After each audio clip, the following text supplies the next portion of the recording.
High মিনাসান কনিচুয়া, আমি Ahsan Habib, easy Japanese by Ahsan YouTube চ্যানেলের পক্ষ থেকে আমি আপনাদের সকলকে স্বাগত জানাচ্ছি। আজকে আমরা N5 মিনারা নিহঙ্গ N5 এর লেসন 1টি আমরা আজকে একটু দেখব। আপনারা একটু ধৈর্য সহকারে ক্লাসটি দেখবেন। আমি প্রথমেই বলে দিচ্ছি আজকের ক্লাসটি একটু দীর্ঘায়িত হবে, যদি দেখেন আশা করি আর জাপানিজ যে ফাউন্ডেশন, যে জাপানিজ গ্রামারের শেখার জন্য, জানার জন্য যে বেসিক বিষয়গুলো জানতে হয় সব কিছু ক্লিয়ার হবে আজকের এই ক্লাসে। চলুন তাহলে দেরি না করে আমরা শুরু করি। আচ্ছা, এখানে লেখা আছে লেসন 1। লেসন 1-এর আজকের আমরা লেসন 1-এর এটা মূল অংশ না। লেসন 1-এর গ্রামারটা করার পূর্বে এই বিষয়গুলো আমাদেরকে জানতে হবে। জাপানিজ গ্রামাটিক্যাল সিস্টেম একটু জানতে হবে, আমরা একটু জেনে নিই সংক্ষেপে। আচ্ছা দেখেন, জাপানিজ যখন আমরা গ্রামার করতে যাব তখন আমরা একটা বিষয় পাবো, এটাকে বলে পার্টিকেল। ঠিক আছে, দেখেন পার্টিকেল কি, পার্টিকেল আমরা যে হিরাগানা 46 অ্যালফাবেটগুলো শিখেছি এগুলোর মধ্যে অনেকগুলা কি বর্ণ পার্টিকেল হিসেবে ব্যবহৃত হয়। পার্টিকেল ব্যবহার করার কারণে বাক্যের প্রকৃত অর্থ প্রকাশ পায়। এটা হলো আমরা যদি ইংরেজি ভাষার সাথে তুলনা করি, প্রিপোজিশন যেমন অন, তারপরে অফ, তারপরে at, in, within, with, by, হ্যাঁ, ফ্রম, এই যে আমরা প্রিপোজিশনগুলো শিখেছিলাম ইংরেজিতে, এগুলোর সাথে আপনি তুলনা করতে পারেন। ঠিক আছে, আচ্ছা, আর এই পার্টিকেলগুলোর নির্দিষ্ট ওইভাবে কোনো অর্থ আলাদাভাবে প্রকাশ করে না, কিন্তু এগুলো বাক্যের মধ্যে যখন ব্যবহৃত হয় তখন ওই বাক্যটার কি সঠিক অর্থ প্রকাশ পায়। এখানে আরেকটা বিষয় লক্ষণীয়, এটা হলো হা। আমরা হিরাগানা এটাকে পড়েছিলাম হা, ঠিক আছে। এখন সে পার্টিকেল যখন হয়ে গেছে এখন তাকে ওয়া বলতে হবে। কি বলতে হবে? ওয়া। যখন সে বাক্যের মধ্যে ব্যবহৃত হবে সাবজেক্টের পরে, তখন আমরা তাকে ওয়া হিসেবে বলবো। আচ্ছা, তারপরে কি, জাপানিজ গ্রামার শুরু করার আগে, জাপানিজ ভাষা শেখার জার্নি শুরু করার পূর্বেই আমাদেরকে আর কিছু ছোটোখাটো কিছু বিষয় জানতে হবে। যেমন যে সমস্ত বিষয় আমাদের জানতে হবে, প্রথমে জানতে হবে নাউন। এখন নাউনটা কি? নাউন হলো নামবাচক যে কোনো শব্দ, মানে যে যে শব্দের অর্থ দ্বারা কোনো নাম বোঝায়, মানে যে জিনিসটার নাম দেওয়া যাবে ওইটাই হলো নাউন। জটিলভাবে চিন্তা করা যাবে না, ঠিক আছে। এটা হলো নাউন, মানে নাম জাতীয় শব্দকে নাউন বলে। আচ্ছা, তারপরে এখানে কি আছে? ভার্ব। যে শব্দের অর্থ দ্বারা কাজ বোঝায়, কাজ বোঝায় ওইটা হলো ভার্ব। আচ্ছা, অ্যাডজেক্টিভ কি? যে শব্দের অর্থ দ্বারা কি দোষ, গুণ, সংখ্যা, পরিমাপ এগুলো প্রকাশ পায়, ওইটাকে বলে অ্যাডজেক্টিভ। আর অ্যাডভার্ব কি? অ্যাডভার্ব হলো এই এমন একটা শব্দ, এটা অ্যাডজেক্টিভ এবং ভার্বকে কি করে তার সম্পর্কে বর্ণনা করে, তাকে মডিফাই করে। ঠিক আছে, যদিও অ্যাডভার্বের ব্যবহারটা কম আমাদের। এখন আমরা যে জার্নি শুরু করছি, এখন আমরা সবচেয়ে বেশি ব্যবহার হবে যে নাউন, ভার্ব, অ্যাডজেক্টিভের বেশি ব্যবহার পাবো। তাহলে আরেকটু আমি সংক্ষেপে বলে ফেলি, মানে নাম জাতীয় যে কোনো শব্দ নাউন, ভার্ব হলো কাজ জাতীয় যে কোনো শব্দ হলো কি ভার্ব, আর অ্যাডজেক্টিভ হলো যে শব্দের অর্থ দ্বারা কি দোষ, গুণ, সংখ্যা প্রকাশ পায়, এগুলো হলো অ্যাডজেক্টিভ। ঠিক আছে, আচ্ছা, তারপরে এখানে আরেকটা জিনিস আমরা দেখি। এখানে দেখেন প্রশ্নবোধক, মানে প্রশ্নবোধক শব্দ লেসন 1-এর আমরা ভোকাবুলারিতে শিখেছিলাম। দাঁড়ে, দাঁড়ে মানে কে, আর দাঁড়ের পোলাইট ফর্ম হলো দোনাতা, দোনাতার অর্থ কে।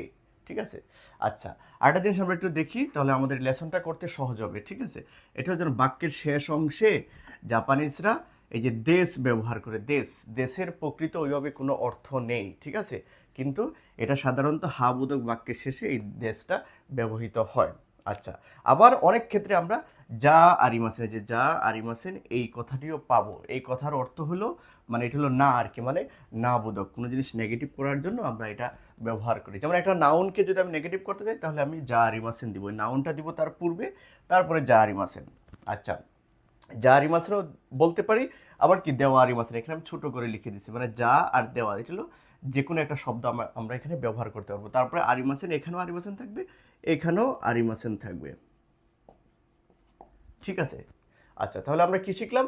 বাক্যের শেষ অংশে দেশ থাকবে হাবোধক বাক্যের ক্ষেত্রে, আর যা আরিমাসেন থাকবে নাবোধক বাক্যের ক্ষেত্রে। ঠিক আছে, আচ্ছা, তাহলে আচ্ছা, এখানে 8টা জিনিস বাকি রয়ে গেছে। তারপরে একটা জিনিস হাই। হাই হলে এক কথায় আমরা হা বলার জন্য বা ইয়েস বলার জন্য হাই, আর এক কথায় আমরা না বলার জন্য না বা নো, যেটাই বলি না কেন আমরা হ্যাঁ। আচ্ছা, তাহলে এই ছিল আমাদের, মানে মূল ক্লাসটি শুরু করার পূর্বে আপনাদেরকে একটু দেখাই দিছি। এটা ফাউন্ডেশন, যদি আপনার স্ট্রং থাকে বাকিগুলো আপনি সহজেই বুঝতে পারবেন। ঠিক আছে, তো এই ছিল মানে মূল ক্লাস শুরু করার পূর্বে ফাউন্ডেশন, মানে স্ট্রং করার জন্য আপনাদেরকে এইগুলো আমি একটু দেখিয়ে দিয়েছি। ঠিক আছে? তো এগুলো যদি ভালোভাবে আপনি বুঝতে পারেন বা একটু মাথায় থাকে তাহলে বাকি যে পার্টগুলো আছে, বাকি যে গ্রামাটিক্যাল রুলসগুলো আছে ওগুলো আপনি সহজেই বুঝতে পারবেন। তো যাই হোক তাহলে আমরা একটু গ্রামার পার্টে চলে যাব, মানে মূল যে গ্রামার সিস্টেমগুলো মিন্না no নিহঙ্গ ওই বইটিতে আমরা এখন দেখব গ্রামারগুলো কিভাবে দেওয়া আছে, আমি ওগুলো নিয়ে আপনাদেরকে বিস্তারিত আপনাদের বুঝিয়ে দিব। আচ্ছা যাই হোক তাহলে এখন আমরা মূল গ্রামারটি দেখব, ঠিক আছে? তো এখানে দেখেন আপনি একটু লক্ষ্য করেন, এখানে লেখা আছে N1 ওয়া N2 দেশ। এটা কিন্তু হা আপনারা ভাবতে পারেন, কিন্তু এখন সে হা না, এখন সে ওয়া। কেন? সে পার্টিকেল হিসাবে ব্যবহৃত হচ্ছে এখানে। এটা একটু আগে আলোচনা করেছিলাম আপনাদের সাথে। হলো N1। N1 মানে কি? N1 মানে হলো নাউন ওয়ান, নাউন ওয়ান ওয়া, নাউন টু দেশ। এটা কখন ব্যবহৃত হয়? মানে হাবোধক বাক্য তৈরি করার জন্য আমরা এই প্যাটার্নটা আমরা ইউজ করব, ঠিক আছে?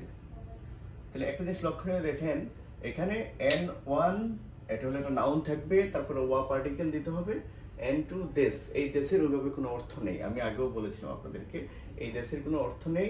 তাহলে এটা কেন ব্যবহার করা হয়? এটা হলো সম্মানসূচক, ভদ্রতা সূচক কি বাক্যের শেষে ব্যবহৃত হয়। ঠিক তদ্রূপ আমরাও সেটা ব্যবহার করব, কিন্তু ওইটার ওইভাবে কোনো এক্সাক্ট মিনিং নেই। আচ্ছা তাহলে আমরা একটু প্যাটার্নটা দেখি, হ্যাঁ? আচ্ছা, আর একটা জিনিস বলে দেই যে ওয়া, এটা এখন তো সে পার্টিকেল হিসেবে এখানে ব্যবহৃত হয়েছে। এই পার্টিকেল সবসময় কি একটা সাবজেক্ট, মানে টপিক মার্কার। এই ওয়াটা হলো টপিক মার্কার পার্টিকেল। আচ্ছা তাহলে আমরা একটু শুরু করি, হ্যাঁ? একটু উদাহরণ দিলে আমরা জিনিসটা একটু ক্লিয়ার হবো। আচ্ছা এখানে লিখেছে N1 ওয়া N2 দেশ। এই যে এই প্যাটার্নটা আমি এখানে লিখছি। আচ্ছা দেখেন এখানে আমি কি লিখছি, ওয়াতাশি। ওয়াতাশি, ওয়াতাশি মানে আমি, এটা হলো N1। আচ্ছা তারপরে এখানে কি লিখছি, ওয়া পার্টিকেল ওয়া। আচ্ছা তারপর N2, এই যে N2 হলো এটা মানে মাইক্রোমিটার। এটা কাটাকানায় লেখা আছে, বইতেও সেম উদাহরণটা লেখা আছে। আচ্ছা তাহলে ওয়াতাশি ওয়া মাইক্রো মিরা, তারপর এটা কি দেশ। এই দেশ বাক্য এখানে শেষ, এজন্য দেশ দিছে, এটাই নিয়ম, ঠিক আছে? তাহলে ওয়াতাশি ওয়া মাইক্রো মিরা দেশ। আচ্ছা তাহলে এই প্যাটার্ন অনুযায়ী দেখেন আমরা এটা মিল পাচ্ছি কিনা, যে নাউন ওয়ান, এই যে ওয়াতাশি এটা হলো নাউন ওয়ান, তারপরে যে ওয়া, ওয়া দিলাম এখানে, তারপর নাউন টু, এই যে নাউন টু, নাউন টু, এই যে মাইক্রো মিরা, তারপরে বাক্য শেষ করছি কি দিয়ে? আমি দেশ দিয়ে। দেখেন তাহলে N1 ওয়া N2 দেশ মানে ওয়াতাশি ওয়া মাইক্রো মিরা দেশ। আচ্ছা আরেকটা উদাহরণ দেখি, এখানে লেখা আছে কি, ওয়াতাশি, তারপরে এই যে ওয়া, এই যে ওয়াটা দিলাম, ওয়াতাশি ওয়া, তারপরে কি আছে, একটা নাউন হবে N2, এটা কি কাইশাইন। ওয়াতাশি ওয়া কাইশাইন মানে কি কোম্পানি এমপ্লয়ি। ওয়াতাশি, ওয়াতাশি ওয়া কাইশাইন, তারপর বাক্য আমরা কি দিয়ে শেষ করব? দেশ। তাহলে কি ওয়াতাশি ওয়া কাইশাইন দেশ। তাহলে এটা হলো নাউন ওয়ান, তারপর ওয়া পার্টিকেল দিছে এখানে, তারপর নাউন টু, তারপর দেশ দিয়ে আমরা কি ভদ্রভাবে বাক্যটাকে আমরা শেষ করছি। তাহলে ওয়াতাশি ওয়া কাইশাইন দেশ। দেশ কেন দিছি? বাক্যটাকে সম্মানসূচক ভদ্রভাবে আমরা এটাকে শেষ করেছি বাক্যটাকে।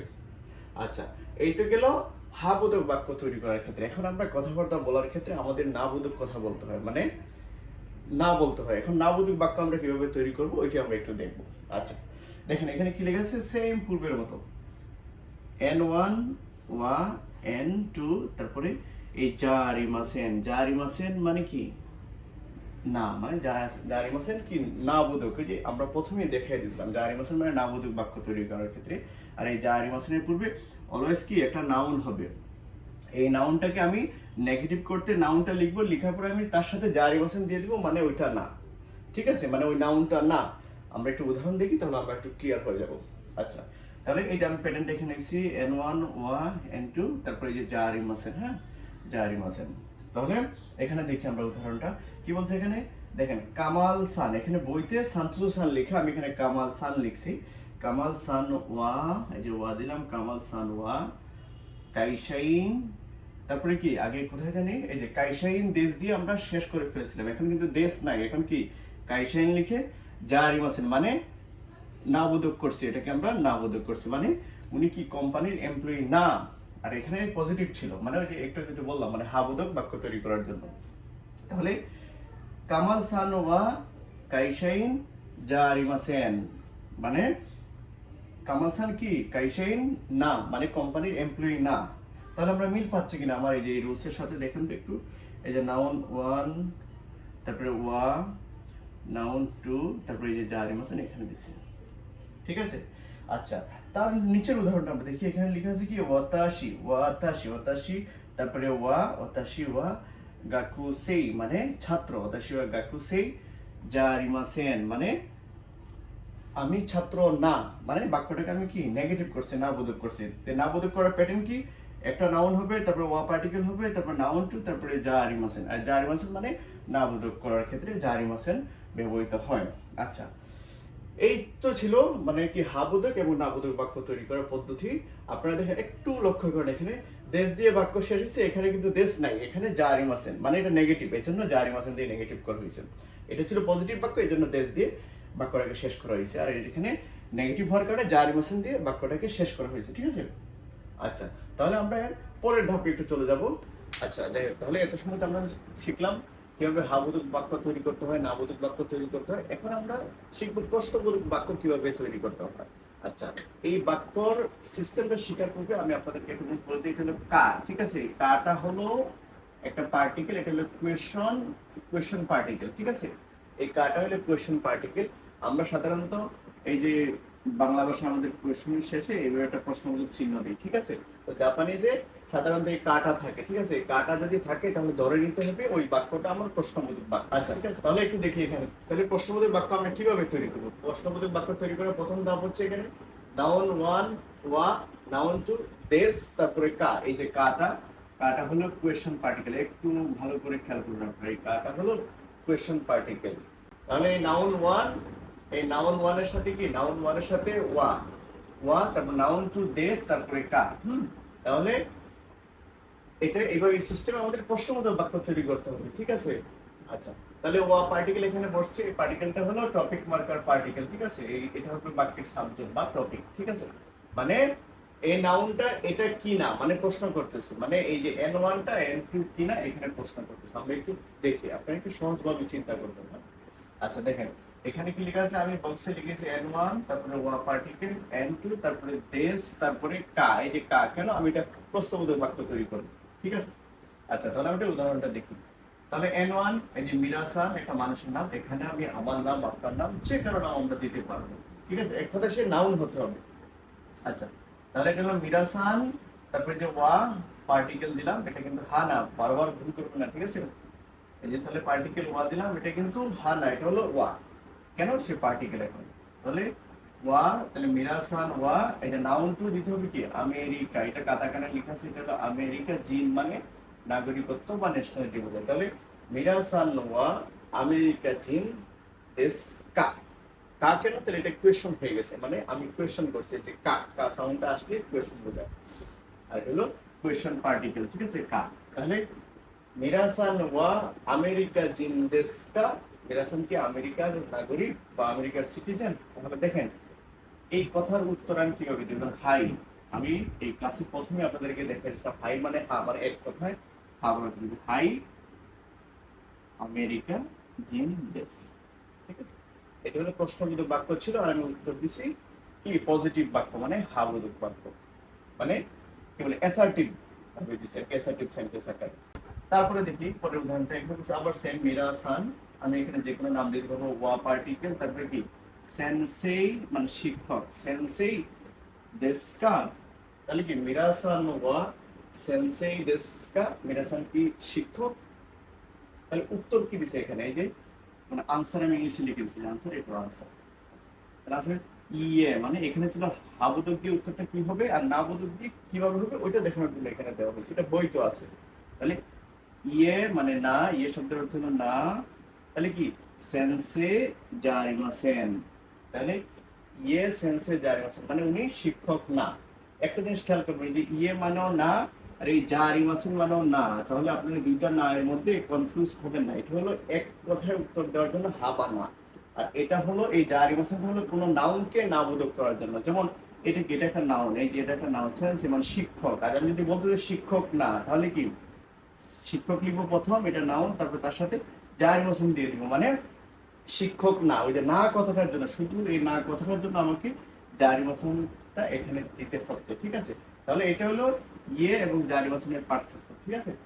আচ্ছা, এইটা গেল প্রশ্নবোধক বাক্য তৈরি করার ক্ষেত্রে। এখন আমরা একটু দেখবো, মানে ডাইরেক্ট যদি আমরা WH কোয়েশ্চন দিয়ে যদি আমরা কি WH প্রশ্ন তৈরি করতে চাই, তখন কিন্তু এই কা পার্টিকেলটা হবে। মানে এটা বোঝানোর জন্যই এই উদাহরণটা এখানে বইতেও দেওয়া আছে, আমি আপনাদের এখানে দিচ্ছি। হ্যাঁ, আচ্ছা। আর ক্লাসের শুরুতে আমি প্রথমে বলেছিলাম যে দাঁড়ে, দাঁড়ে মানে কে, আর বা দোনাতা মানে দোনাতা মানে কে। এটা হলো তুলনামূলক কম পোলাইট, এটা তুলনামূলক বেশি পোলাইট, ঠিক আছে, কিন্তু এটার অর্থ একই। আচ্ছা, তাহলে আমরা একটু উদাহরণটা দেখি। আনো কাতা ওয়া দোনাতা দেশকা, ঠিক আছে।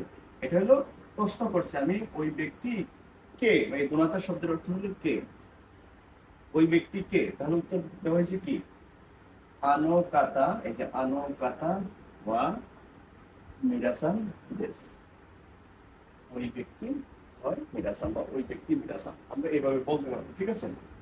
তাহলে সবচেয়ে ইম্পর্টেন্ট যেটা বিষয়, মানে এটা হলো আমার কোয়েশ্চন পার্টিকেল, বারবার বলতেছি যে কাটা হলো কোয়েশ্চন, মানে প্রশ্ন করার জন্য এই কা পার্টিকেলটা ব্যবহৃত হয়। আর বাক্যের শেষে কা যদি থাকে তাহলে ধরে নিতে হবে এটা কোয়েশ্চন সেন্টেন্স, এটা হলো প্রশ্নবোধক বাক্য, ঠিক আছে। তাহলে আমরা কি কি শিখলাম, হ্যাবোধক বাক্য, নাবোধক বাক্য, প্রশ্নবোধক বাক্য, ঠিক আছে। এখন আমরা শিখবো পরের ধাপে কি আছে একটু দেখেন। হ্যাঁ, আচ্ছা, যাই হোক, তাহলে আমরা পরবর্তী অংশটা দেখি। এখানে 4 নম্বর হচ্ছে কি লেখা আছে, নাউন ম, ঠিক আছে। নাউনের সাথে ম হবে, কখন হবে, শর্ত হলো দুটি বাক্য থাকতে হবে। এখানে দেখেন কি লিখেছে, দুটি বাক্যের যদি একই বিবৃতি বা একই বিষয় হয় তখন পরের বাক্যে নাউনের সাথে ম, এই মটা হবে। কি অর্থে হবে, টু বা অলসো অর্থে, এই যে টু বা অলসো, বাংলায় যাকে ও বলে, টু বা অলসো বা ও অর্থে ব্যবহৃত হবে। আচ্ছা, একটু আমরা উদাহরণটা একটু দেখি। এখানে কি লেখা আছে, মিরাসান ওয়া কাইশাইন দেশ। তাহলে মিরাসান কি, কোম্পানির কর্মচারী বা কর্মকর্তা। জামাল সান, এখানে দেখেন মিরাসানের পরে কি, এই যে সাবজেক্টের পরে আমি কি ওয়া পার্টিকেল দিছি, কিন্তু এখানে সাবজেক্টের পরে কি দিছি, ওয়া পার্টিকেল দেই নাই কেন, এটাও কাইশাইন এটাও কাইশাইন, মানে কি দুটা বাক্যের বিষয়বস্তু একই, এজন্য পরের বাক্যে আমি ম দিব। কিভাবে একটু দেখুন, মিরা সান ওয়া কাইশাইন দেশ, জামাল সান মো কাইশাইন দেশ, মানে মিরা সান হলো কোম্পানির এমপ্লয়ি বা কর্মকর্তা, জামাল সান ও কোম্পানির এমপ্লয়ি বা কর্মকর্তা, ঠিক আছে। তো এই জন্য আমি মো পার্টিকেল কখন দিব, যখন আমার শর্ত হলো দুটি বাক্য থাকতে হবে এবং দুটি বাক্যের বিষয়বস্তু একই থাকতে হবে, তখন আমি পরের বাক্যে নাউনের সাথে ম দিব, ব্যাস এতটুকু খেয়াল রাখি আমরা। আচ্ছা, তাহলে এই তো গেলো এটা। তারপরে দেখি আমরা পরে 5 নম্বরে কি বলছেন, নাউন ওয়ান ন নাউন টু, মানে দুটি নাউনের মাঝখানে এই ন পার্টিকেলটা বসবে কি হিসাবে, এটা কি, মানে এই ন পার্টিকেল দুটি নাউনকে সংযুক্ত করে, মানে কানেক্ট করে। আর এই ন পার্টিকেলের অর্থ হলো র বা এর, ইংলিশে যাকে অফ বলে আর কি। আচ্ছা, আবার কি এই নাউন টু, মানে এই নাউন টুটা কি, নাউনটা টুটা হলো মূল বিষয়, এই বাক্যের মূল বিষয় হলো নাউন টু। আর এই যে নাউন ওয়ান মানে এন ওয়ান, এই এন ওয়ানটা হলো অতিরিক্ত ইনফরমেশন প্রদান করে আর কি। তাহলে আমরা একটু দেখি, তাহলে ক্লিয়ার হবে বিষয়টা। এই যে মিরাসান নাউন, মিরাসান, আচ্ছা, তাহলে তাহলে তাহলে আমরা একটু দেখি। হ্যাঁ, এটা হলো মিরাসান ওয়া আইএমসি। আইএমসি হলো একটা কোম্পানির নাম, কাল্পনিক কোম্পানি, এটা ভোকাবুলারিতে আমরা অলরেডি পড়ছি। হ্যাঁ, আইএমসি নো শাইন দেশ, তাহলে কি মিরাসান ওয়া আইএমসি নো শাহিন দেশ, তাহলে কি মিরাসান হলো আইএমসি, এই যে আইএমসি একটা কোম্পানি, আর নো মানে র বা এর, তাহলে আইএমসির, শাইন মানে স্টাফ বা কর্মকর্তা, তারপরে দেশ মানে মিরাসান হলো আইএমসির কর্মকর্তা। আচ্ছা, তাহলে আমরা পরবর্তী উদাহরণটা দেখি। জামাল সান ওয়া ওয়ালটন নো শাইন দেশ, জামাল সান ওয়া ওয়ালটন নো শাইন দেশ, মানে জামাল সান হলো কি ওয়ালটনের কর্মকর্তা, ঠিক আছে। আচ্ছা, এখন আমি দুইটা নাউনকে কিভাবে সংযুক্ত করছে একটু সংক্ষেপে আপনাদেরকে আমি দেখাই দিই। দেখেন, এটা হলো এন ওয়ান, এন টু, মাঝখানে ন, তাহলে দেখেন এটা হলো এন ওয়ান মানে নাউন ওয়ান, এটা হলো নাউন টু, আর এই যে ন পার্টিকেলটা র বা এর অর্থে ব্যবহৃত হয়েছে। আচ্ছা, এখানে দেখেন এই ওয়ালটনটা হলো এন ওয়ান, শাইনটা হলো এন টু, এই দুইটা নাউনকে সংযুক্ত করছে কি ন পার্টিকেল, এই দুইটা নাউনকে সংযুক্ত করছে ন পার্টিকেল, আর এই ন পার্টিকেলের অর্থ হলো র বা এর, র বা এর, ঠিক আছে। আচ্ছা, তাহলে এই যেগুলো বিষয়টা আমরা এর পরের বিষয়টা একটু দেখি। আচ্ছা যাই হোক, তাহলে আমরা এখন লেসনের শেষের দিকে চলে আসছি। 6 নাম্বার রুলসটা একটু দেখবো, এটা একদম সহজ। এখানে লেখা আছে সান। আমরা অলরেডি ভোকাবুলারিতে বিষয়টা পড়েছি। সান হলো মানুষের নামের শেষে ব্যবহার করা হয় সম্মানসূচক। এই যে নামের শেষে সম্মানসূচক ব্যবহার করা হয় সান, মানে তাহলে কি সানের পূর্বে একটা এখানে মানুষের নাম হবে, ঠিক আছে, মানুষের নাম হবে। তাহলে আমরা উদাহরণটা একটু দেখি। এখানে কি লেখা আছে, আনো কাতা ওয়া মিরাসান দেশকা। আচ্ছা, এখানে কি আর একটু বলে নেই, নিজেকে নিজে সান বলা যাবে না, ঠিক আছে। আমি যখন অন্যকে বলতে যাব তখন আমি সান বলবো, ঠিক আছে। যেমন আমি, আমার নাম আহসান হাবিব, আমি আহসান সান বলতে পারবো না, ঠিক আছে। অন্যরা আমাকে সান বলবে, ঠিক আছে। এটা সবসময় আমাদেরকে খেয়াল রাখতে হবে। আচ্ছা, তাহলে উদাহরণ একটু দেখি। আনো কাতা ওয়া মিরাসান দেশকা, মানে ওই ব্যক্তি কি মিরাসান। এই যে আনো কাতা ওয়া মিরা সান দেশকা, ওই ব্যক্তি কি মিরা সান। এই যে মিরা হলো মূল নেম, আর তার সাথে আমি সান ইউজ করছি। আমি চাইলে আনো কাতা ওয়া কামাল সান দেশকা, আনো কাতা ওয়া জামাল সান দেশকা, এইভাবে করে বলতে পারবো, ঠিক আছে। আচ্ছা, আর আরেকটা বিষয় আপনাদেরকে বলে দেই। এখানে হলো আনাতা মানে আপনি, ঠিক আছে। আনাতা শব্দের অর্থ হলো আপনি, কিন্তু এই আপনিটা আমরা জাপানিজ ভাষায় বেশি ব্যবহার করা হয় না। এটা হলো আমরা যদি কারোর নাম জানি, ঠিক আছে, অফকোর্স তার নাম ধরে নামের শেষে আমি কি সান বলতে হবে। আচ্ছা, তাহলে বইয়ের শেষে এখানে একটা কনভারসেশন দেওয়া আছে। একজনের নাম সুজুকি, একজনের নাম মীরা, দুইজন কথা বলতেছে, একে অপরকে চিনে। দেখেন, তাহলে সুজুশি কি কি কোয়েশ্চেন করছে মিরাসানকে, যে মিরাসান ওয়া গাকসেই দেস্কা, কিন্তু বলে নাই যে আনাতা ওয়া গাকসেই দেস্কা, এই কথা বলে নাই কেন? কারণ এটা হলো আনাতাটা আসলে কি, মানে আপনিটা জাপানিজ ভাষায় একটু কি, মানে একদম কাছের মানুষ ছাড়া আনাতাটা মানুষ কি জাপানিজরা ইউজ করে না। মানে কি, আনাতাটা জাপানিজরা একদম কাছের মানুষ ছাড়া ব্যবহার করে না, ঠিক আছে। তাহলে সুজুকি বলছে কি মিরাসান ওয়া গাকসেই দেস্কা, মানে মিরাসানকে বলছে মিরাসান ওয়া গাকসেই দেস্কা। তখন মিরাসান কি উত্তর দিছে, মিরাসান বলছে ইয়ে কাইশাইন দেশ, ঠিক আছে। তো সে কাইশাইন হোক আর যেটা হোক, এটা আমাদের মূল ফ্যাক্ট না। মূল ফ্যাক্ট হলো এখানে সে আনাতা চাইলে ব্যবহার করতে পারতো, কিন্তু সে করে নাই কেন? জাপানিজ ভাষায় আনাতা মানে আপনি, তুমি, এগুলো একটু কম ব্যবহার হয়। আপনি একটু খেয়াল রাখবেন এই বিষয়টা। সবসময় ওই ব্যক্তির নাম বলতে হবে, নাম বলার শেষে সান, ঠিক আছে। যেমন মিরাসান ওগেনকি দেস্কা, ঠিক আছে। যেমন আনাতা ওয়া ওগেনকি দেস্কা, এগুলো বলা যাবে না, ঠিক আছে। এই বিষয়টা একটু খেয়াল রাখবেন, ঠিক আছে। তো যাই হোক, তাহলে আজকের ক্লাস এই পর্যন্তই থাকবে। আশা করি আজকের এই ক্লাসটি আপনাদের ভালো লেগেছে। যদি ভালো লাগে লাইক দিবেন, আর যারা জাপানিজ ভাষা শিখতেছে আপনাদের পরিচিত আজকের ক্লাসটি তাদের সাথে শেয়ার করবেন, ঠিক আছে। তো এই বলে শেষ করছি। আল্লাহ হাফেজ, ভালো থাকবেন।